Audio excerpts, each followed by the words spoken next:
सभी को जय श्री राम। फिर से स्वागत है आपकी हमारी एक और नई वीडियो। और जो आप हमारे पीछे भीड़ देख रहे हो, ये कोई मेले की भीड़ नहीं है या फिर यहाँ पर कोई इतना बड़ा कार्यक्रम नहीं हो रहा जो यहाँ पर इतनी भीड़, इतनी मात्रा में यहाँ पर लगातार जो भीड़ है ये आपको देखने को मिल रही है।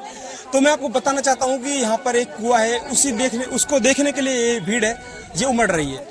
तो उस कुएं की क्या कहानी है, क्या ऐसा उस कुएं में चमत्कार है, क्या यहाँ पर उस कुएं में ऐसी घटना घटी है जो यहाँ पे निरंतर जो आसपास के ग्रामीण हैं, श्रद्धालु हैं, आसपास के लगातार उस कुएं को देखने आ रहे हैं और उस कुएं में क्या झांक रहे हैं, मैं आपको बताना चाहता हूँ। तो सबसे पहले हम आपको कुआं दिखाएंगे कि जो कुएं का जलस्तर है उसको हम आपको दिखाना चाहेंगे।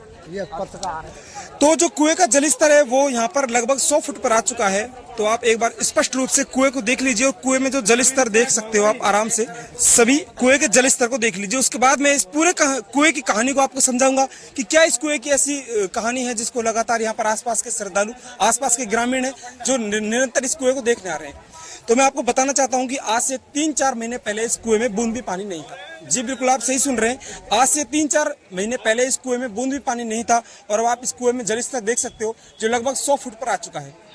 तो मैं आपको बताना चाहता हूँ, यह कहानी शुरू हुई आज से 3-4 महीने पहले ही, जब यहाँ के जो महात्मा जी हैं, प्रसिद्ध महात्मा जी शोभानंद भारती महाराज जी, तो ये कुआं रामोतार जी का है। तो जो महात्मा जी हैं उन्होंने जो रामोतार जी उनसे कहा कि पास में गौशाला है, उसमें जो चारा है वो बिल्कुल खत्म हो चुका है।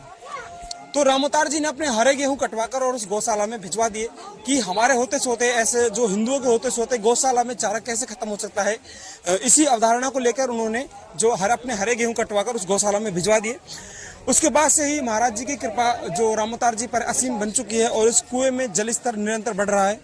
और यहाँ पर जो जलस्तर है वो पिछले सालों से जो कम था वो अब निरंतर बढ़ रहा है। उसका एक कारण यह भी बताया जा रहा है कि गांव जावली में ही 2100 कुंडीय रुद्र महायज्ञ का आयोजन हो रहा है, जो कि 10 मई से जिसकी शुरुआत होगी और वो निरंतर 20 मई तक चलता रहेगा और 20 मई को उसका समापन होगा और 21 मई को यहाँ पर विशाल भंडारे का आयोजन हो रहा है। इसी के साथ फिलहाल गाँव जावली में ही जो 30 अप्रैल से जो रामकथा निरंतर चल रही है और 8 मई तक वो निरंतर चलती रहेगी। उसके बाद 9 मई से जो यहाँ पर शिव पुराण का आयोजन किया जाएगा, जो कि 17 मई को जिसका समापन है। इसी के साथ मैं आपको बताना चाहता हूँ कि जो यहाँ के प्रसिद्ध महात्मा जी हैं शोभानंद भारती महाराज जी, उनके द्वारा ये 2100 कुंडीय रुद्र महायज्ञ का आयोजन किया जा रहा है। और इस कुएं की पूरी कहानी हमने आपको बता दी। जो यहाँ पर एक चमत्कार हुआ है ये महात्मा शोभानंद भारती महाराज जी के द्वारा हुआ है।